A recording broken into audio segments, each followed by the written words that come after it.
Good day, fellow collectors of commons. My name is Brad of Chai Sox Cardboard, and today I'm going to be doing the second installment of my 1965 Season in a Set project, and we'll be getting started on the very first single-player cards of the set. The first 12 cards were the league leader cards. We covered those in the last episode. Then today we'll be covering 9 cards, 13 through 21. And I'm looking forward to getting started. I made a lot of progress on putting the set together in the past 3-4 weeks, kind of right before and right after the winter holidays. I picked up about 120 cards. I think 90 to 100 of those have been new cards that I didn't have before, and about 20 or 30 have been in an attempt to upgrade cards that I already had. So that's some great progress recently. However, it's left me a little bit cash poor, so I'm going to have to take a little bit of a pause on putting this set together. Also because I'm hoping to go to the Dallas Card Show we're down to less than 2 weeks, the January installment of the Dallas Card Show. So I am going to be putting this set on hold for at least a few weeks while I try and get organized. I also haven't cataloged most of the new cards that I've gotten. But I'm at about 60% complete on the set. Still missing the big four: Mantle, Aaron, Mays, and the Carlton rookie. For some reason I can't say those. Mantle, Aaron, and Mays. I keep wanting to say Mantle, Marin, and Mays. I don't know. All right, so without further ado, we will get to card number 13, which is Pedro Ramos. And I own this card. I picked it up from Greg Morris recently. Not a sponsor, could be. This photograph is the card that I own, though. It should be coming in the mail here within the next few days. Pedro Ramos, by 1965, had played a number of seasons, like maybe 11 seasons. He was nearing the end of his career. One of his most famous pitches was actually to Mickey Mantle. So he's a Yankee on this card, but he was pitching to Mickey Mantle on May 30th, 1956, when he was with the Washington Senators, and it was on that day that Mickey Mantle hit what some estimate would have been a 600-foot home run that hit off the Yankee Stadium's facade. And it kind of made its way into the annals of lore in baseball history, and that was at the hands of Pedro Ramos. In his 15 total seasons, Ramos did not play on very many good teams. He was never a meaningful contributor to any winning team, so above 500 team for an entire season. However, as mentioned on the back of this card, he did offer a meaningful contribution to the Yankees near the end of the 1964 season. He had been traded by the Indians on September 5th, 1964, to the Yankees, and the Yankees went on to win the pennant. Ramos appeared in 13 games for the Yankees in September and into early October, getting 8 saves and posting a 1.25 ERA. He recorded the final out of an 8-3 win on the last day of the season, October 3rd, 1964, which clinched the pennant by a single game over the Chicago White Sox, my Chicago White Sox, in one of the tightest pennant races in MLB history.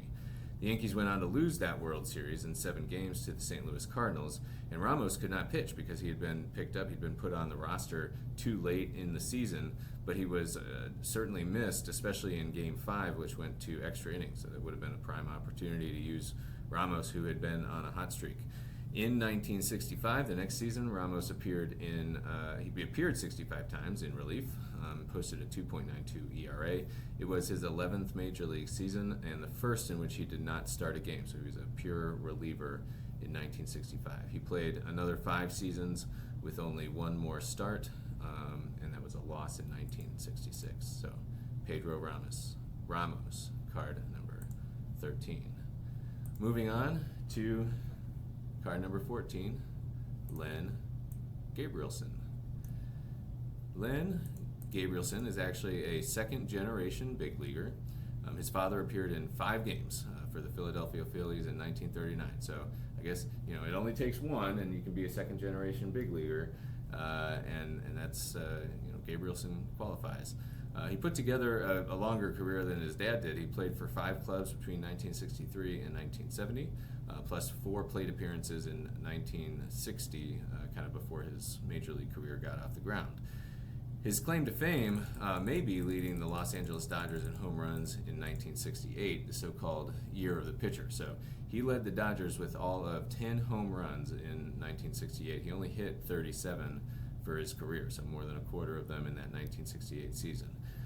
Perhaps to the chagrin of Cubs fans, and as you know, I'm a White Sox fans, we got to give a little grief to Cubs fans whenever we can, whenever we get the opportunity. It was Gabrielson who took over in right field when, in June 1964, the Cubs traded future Hall of Famer Lou Brock to the St. Louis Cardinals in what is considered one of the worst trades in baseball history. Moving to the back of the card. In 1965, Gabrielson started the season with the Cubs, but he was traded to the San Francisco Giants in May 29th, so about a third of the way into the season. Between the two teams, he batted .293 with a career high 93 hits and 130 total bases, which one could make a case that 1968 was his better season, but certainly 1965 was one of his best seasons. So Glenn Gabrielson, card number 14, which takes us to card number 15, Robin Roberts. And I also have this card, not this specific card. This specific card I just pulled off of an eBay listing, but I've purchased this card in PSA 7, so like the example here, I purchased it from a seller who was selling a number of 65 cards on eBay, and I was able to make a purchase and then get in contact with the seller, and we made a deal outside of eBay.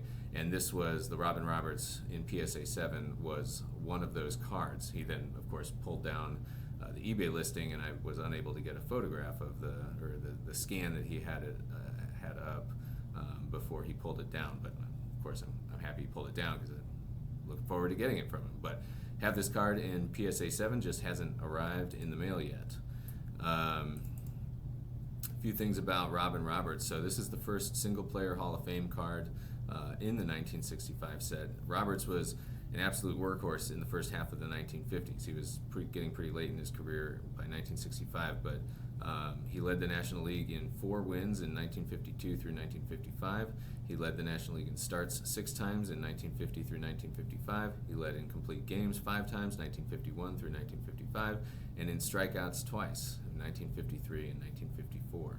He made the All-Star team 7 consecutive years in 1950 through 1956, and received MVP votes in each of those years as well, including finishing second to Hank Sauer in 1952 when he won 28 games with a 2.59 ERA and posted a league-leading WAR of 8.6. ThisGreatGame.com lists Roberts as the best pitcher in Philadelphia Phillies history, ahead of some arguably better-known pitchers like Steve Carlton and Pete Alexander. Roberts was voted into the Hall of Fame in 1976, 10 years after he retired. So he started the 65 season with the Baltimore Orioles, even though he spent the majority of the best portions of his career with the Phillies. He was traded or signed with the Baltimore Orioles before the 1962 season, and then was released in July 1965 and signed with the Houston Astros a week later. The release was reported to be at Roberts' request. He was unhappy with his role. He's saying, quote, he had no quarrel at not being used as a starter, but just, quote, didn't want to participate otherwise unless he was a starter. So he had an opinion about it. You can kind of get a sense of what that opinion might have been with his expression there on the front of the card. He looks not real happy, and a little bit. There's some competitiveness in that photograph. In 1965, though, Roberts did add value to both the Orioles and the Astros. He went a combined 10-9 in 30 games. That was 25 starts, including a 5-2 mark in 10 starts with a 1.89 ERA for the Astros. So in the 2 months he played for them, he was certainly their best pitcher during that period. That was a bad Astros team as well, so he kind of overcame a bad lineup. They went 65 and 97 on the year. Roberts' 2 shutouts in the last 2 months of the season were second on the team only to Turk Farrell's 3. The following year, however, 1966, would be the last of Roberts' 19-season career. All right, and that takes us to the first of 4 Hall of Fame rookie cards in the set. Joe Morgan. All right. So 4 Hall of Fame rookie cards in the set. They are Phil Niekro, Jim Catfish Hunter, Joe Morgan, and Steve Carlton. They're typically considered in that order in terms of easiest to most difficult to obtain. Although the Joe Morgan is a double print, so you can imagine how much harder that would be if it had been a normal print run. Briefly, though, there is another individual on this card, Sonny Jackson. He had only 24 plate appearances and 3 singles with a 1-run scored in 1965. He did play through 1974, though, so he played regularly and for a while. As for Joe Morgan, though, Topps, you got to think Topps did not know that they were putting a late career Hall of Famer in Roberts back-to-back with a rookie Hall of Famer in their set in cards numbered 15 and 16. I could not think, it's not like I went back through the entire history of Topps to find back-to-back base set cards with Hall of Famers on it, but I could not think off the top of my head where that's ever happened in any other Topps set. So if it has, I bet it has, but I'd be curious to know some examples because I think it's kind of interesting. Morgan's career with the Astros, first the Colt 45s, as you can see on his hat there, but the Astros changed their name actually for the 1965 season, which we covered in a later episode. But he posted respectable, but not exactly Hall of Fame numbers in his 8 seasons with the Astros. His rookie card was in 1965, but he played in 18 games for the Colt 45s in 1963 and 1964. In 1965, he started 155 games, so 1965 was his first full-time, first year as a full-time starter. He was second in Rookie of the Year voting to Jim Lefebvre, and he led the league in walks, extra base hits. No, sorry, he didn't lead the league in extra base hits, but he had 48 of them. He batted .271 and compiled a 131 OPS plus.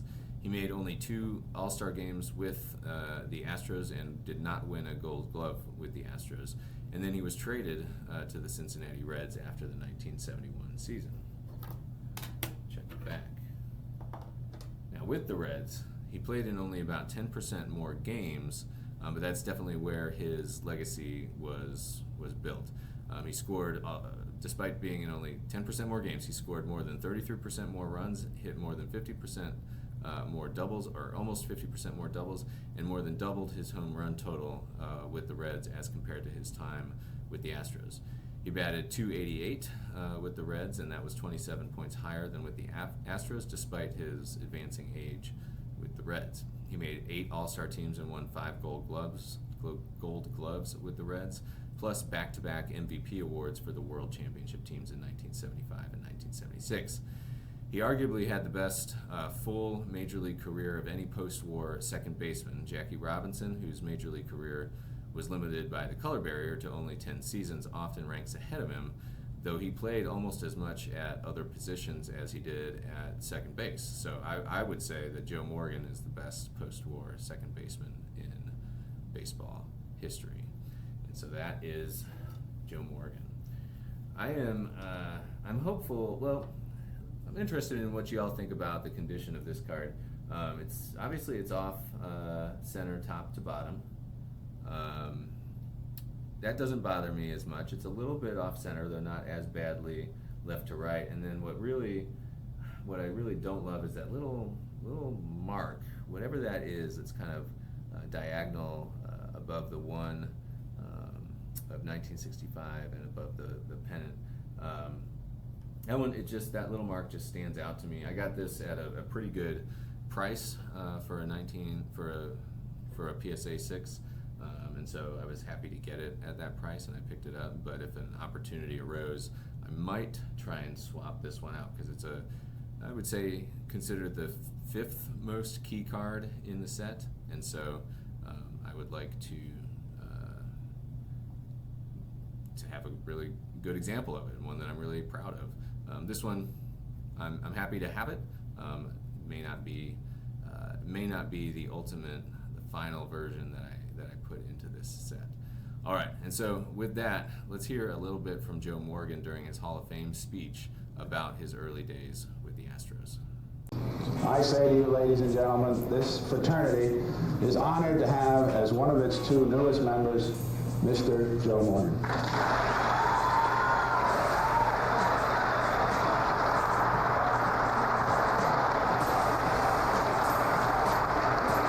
First of all, I want to dispel the rumor that I just learned how to play baseball when I went to Cincinnati.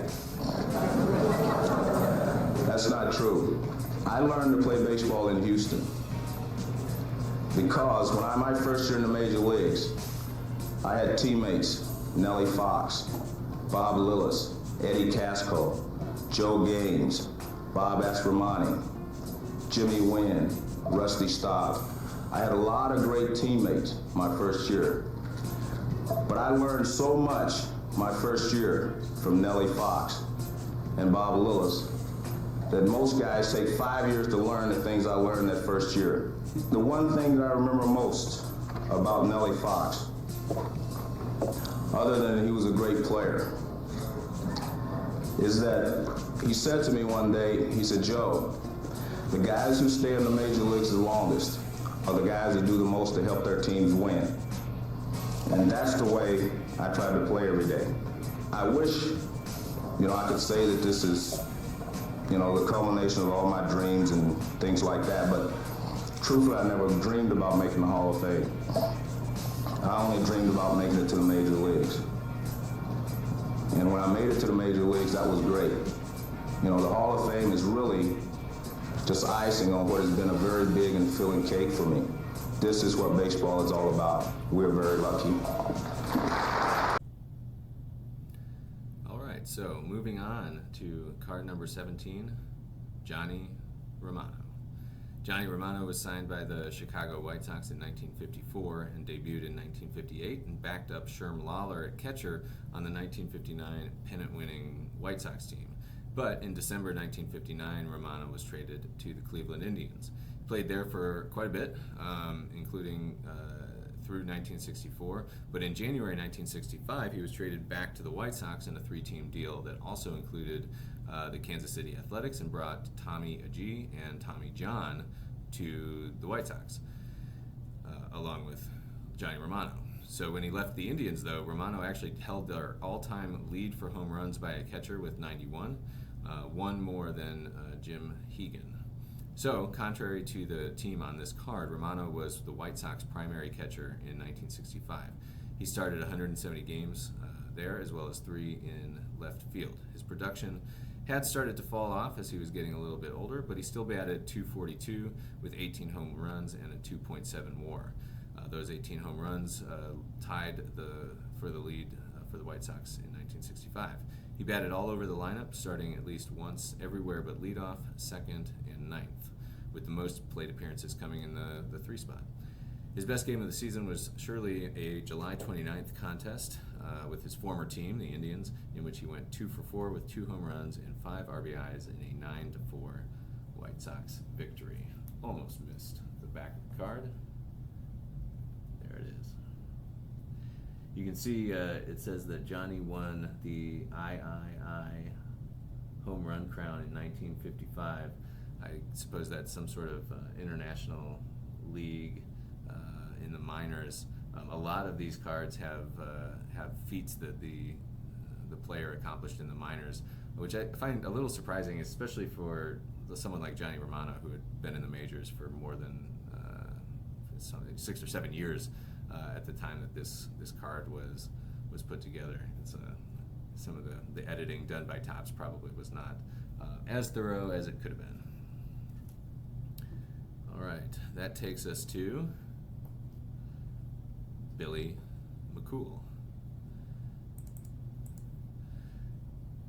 Billy McCool was primarily a relief pitcher his entire career. He started only 20 games out of 292 that he appeared in, and more than half of those were in 1967.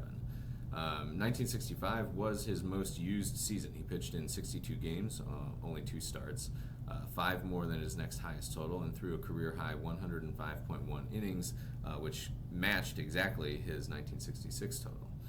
He saved a team-high 21 games, but with a 4.27 ERA and an 88 ERA+. So for those unfamiliar with ERA+, it basically seeks to compare the pitcher to the rest of the league, with 100 being a league average pitcher, so an 88 is below average.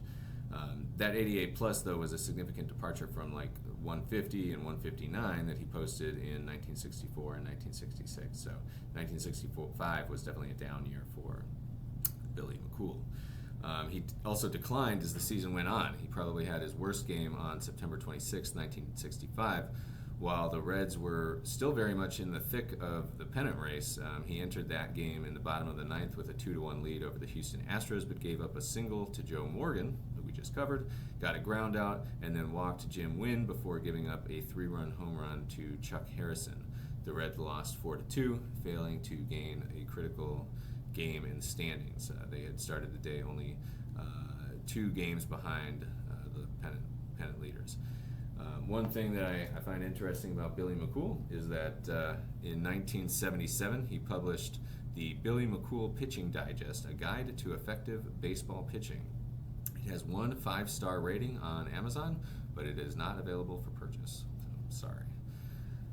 All right. That takes us to card number 19, Gates Brown.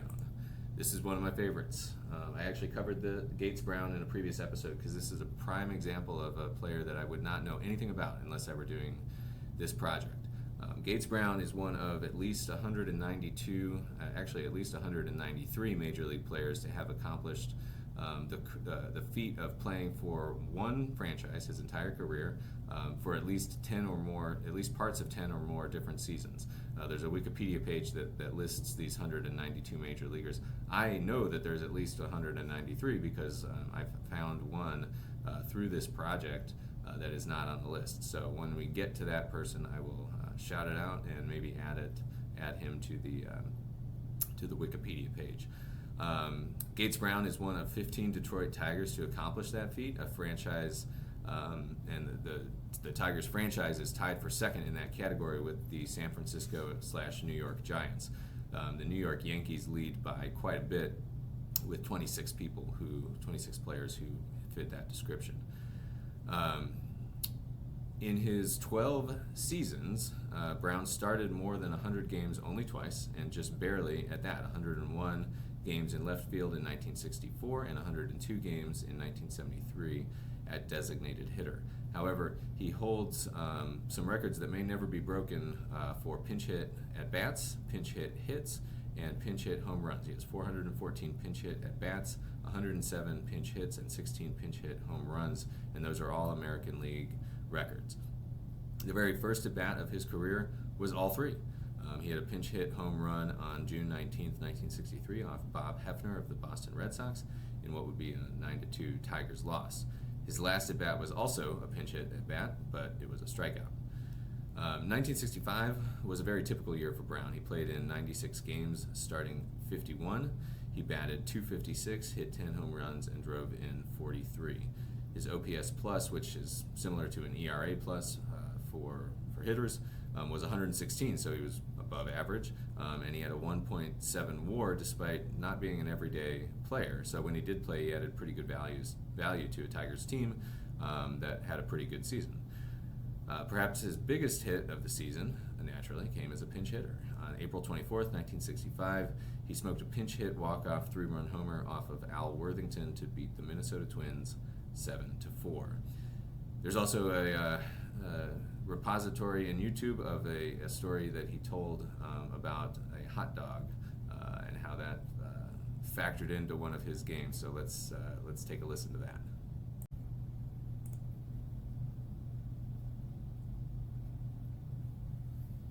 One of the great stories you tell, I'm going to hand this to you as a prop. I'm going to eat it too. You're going to eat it too. This is yours. You must tell me the hot dog story. Well, that's one I can't live down. You know, this particular game, me and Norm Cash wasn't playing this day, and me and him was sitting on the end of the bench. Sent the bad boy up to get us a couple of hot dogs and watching the game. Now, I know Mayo never called on me till the 7th, 8th, or 9th. And this is about the 5th or 6th inning. What year was this? Do you remember? 68. 68 was? 1968. It's a good year. Good year. But anyway, all of a sudden he stopped the game. He said, Gates, get your bat and go hit for Orler or whoever. And he kept kind of staring my way, so I turned my back on him. I had 2 hot dogs. And I stuck them in my shirt. Buttoned my shirt up. Got a couple of bats and loosened up. Out of all the time, I didn't care if I'd strike out or pop up or something. I hit one up the slot, right center, and I had to go in the second head first. And you can imagine that white uniform. I had ketchup and mustard and all over me, you know. And the bench, they roared with laughter, you know. They thought it was funny, but Mayo didn't. As a matter of fact, he fined me $100, you know. I said, Mayo, I just drove in the run, you know. He said, well, Gates, the only reason I'm not charging you more is you're not making nothing now, so to add insult to injury, you know. But that was the kind of, you know, that was a good year, you know. Yeah. Can't live that one down. All right, moving on to card number 20, Jim Bunning. I do not have this card yet. I don't have it in hand, haven't purchased it, just haven't found the right example. I'd love to, this example we're looking at is available, but it's available at a higher price point than I would like to pay. Just a kind of a quick look at what's available on this card, because I find it interesting, because I'm trying to fill in the set from the start. So I really wanted to have the Jim Bunning because it's early in the set by the time that I made this episode, but I just haven't found the right card. So you can see on VCP that the card goes, I mean, it's not an expensive card as Hall of Fame single player cards go. It goes for around $24 on average in PSA 6, around closing in on $50 on average for PSA 7, and up to $62 in PSA 8. Those are the average prices. But in terms of what's available, there's an auction that ends in 10 hours as I'm recording this on the morning of January 8th. There's an auction that ends in 10 hours that is a PSA 7 that currently is at a very good price. So I probably will put in a bid for that, even though I'm real cash poor right now. But after that, there's some really good examples. This one at the top of the page is a PSA 6, but for $50, it's nearly twice the normal price point for PSA 6s. PSA 4 is lower than I'd like to go for this set. Another PSA 6 at $50 and poorly centered.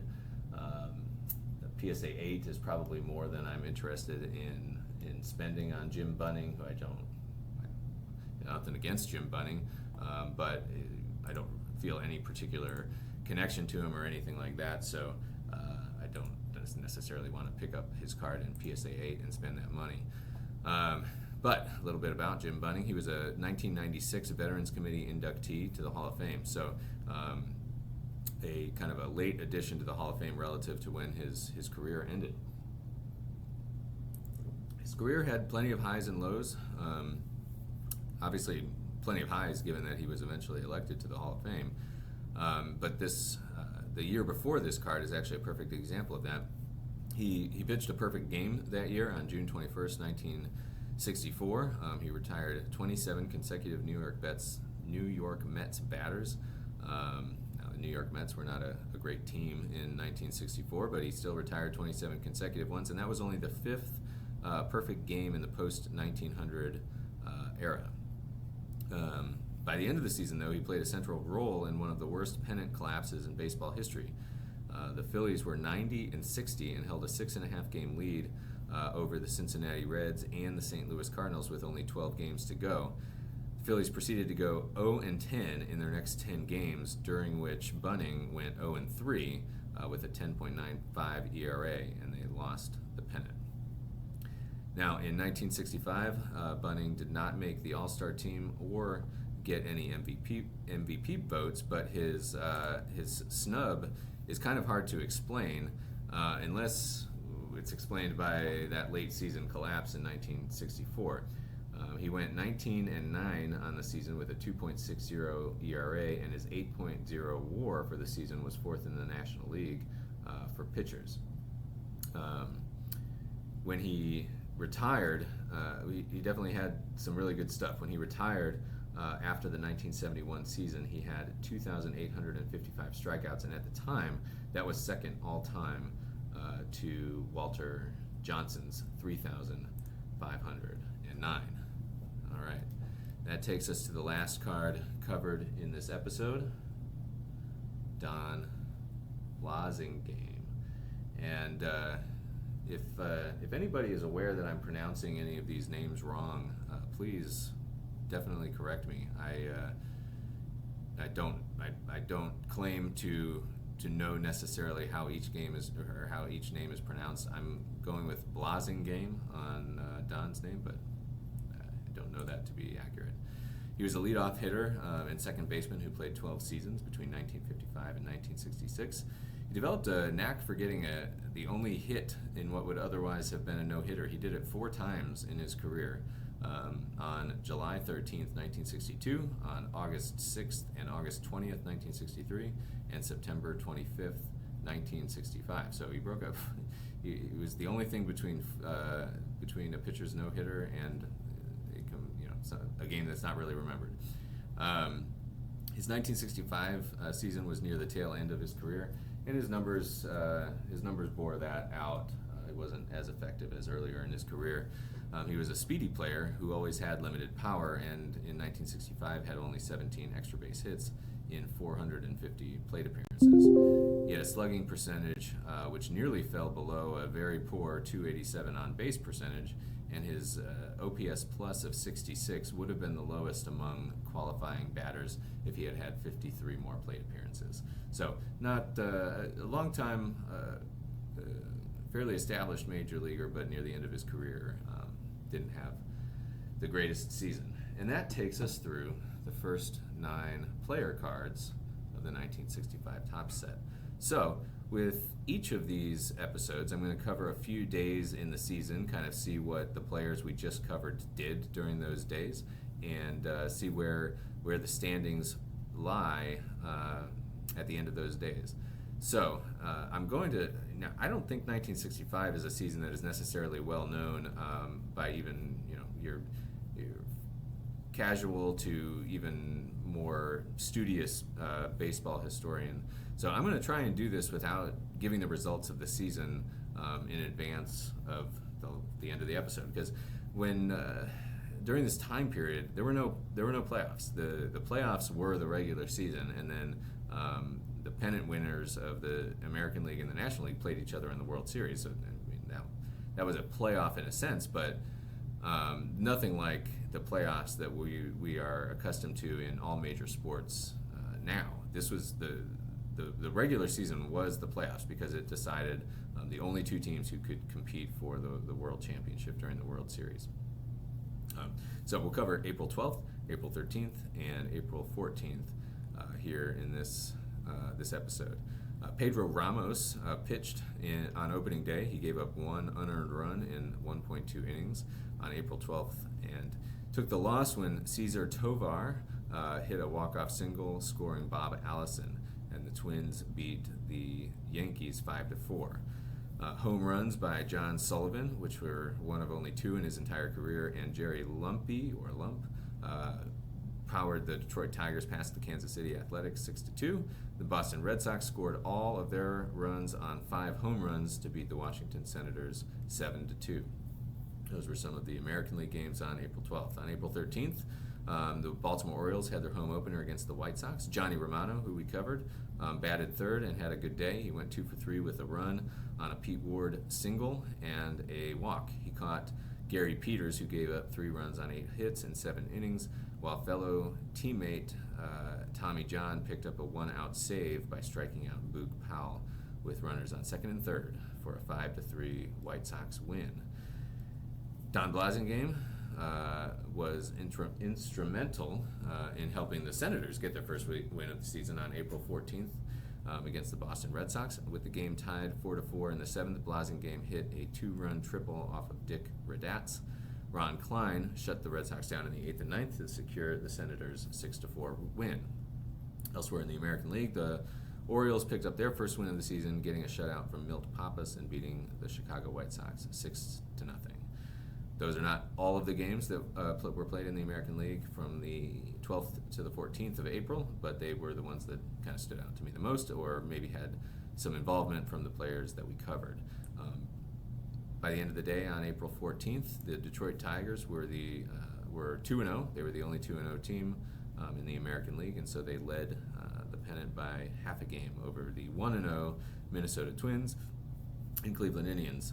Red Sox, Senators, White Sox, Angels, and Orioles were all 1-1, while the Athletics and the Yankees brought up the rear at 0-2. Over in the National League, there was a full slate of games on opening day, April 12th, 1965.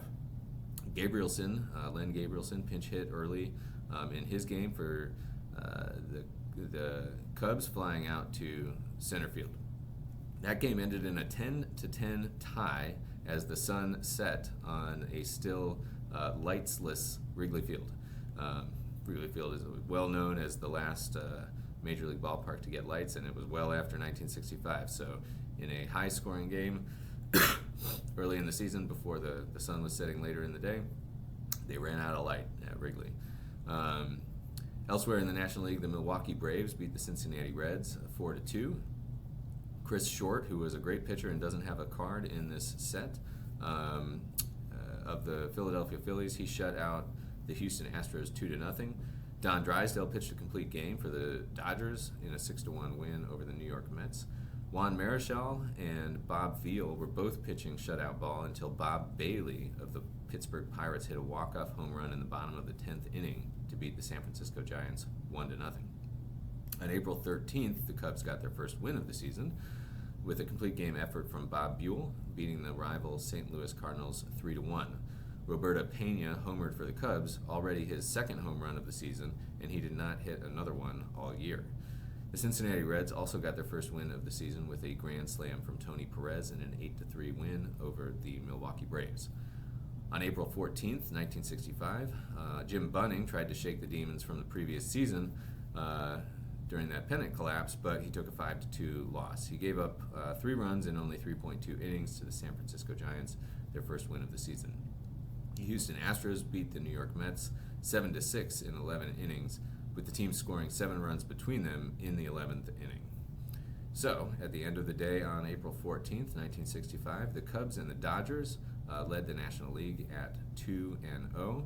The Pittsburgh Pirates were 2-1, half a game behind them, and the Reds, Astros, Braves, Phillies were all 1-1. The San Francisco Giants were 1-2, and the Mets and Cardinals were still winless at 0-2.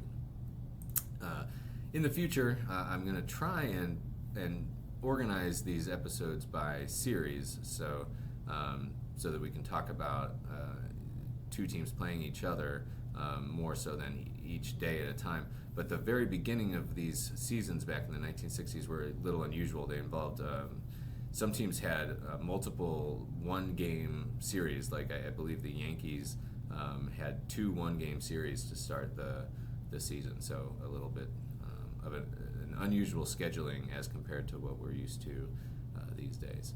All right, with that, the other thing is I got to do more than 9 cards per episode, or I'm never going to get through this in a year. I got to average more like 12, 13, 14 cards per episode, I think. But I couldn't get them all prepared and do all the research I needed before I wanted to record this one. So I started with only 9. Hope you enjoyed it. Please tune in for the next one and tune in for other content on my channel. Look forward to hearing any input or suggestions or feedback. Thank you all. And with that, collect what you love, flip what you like.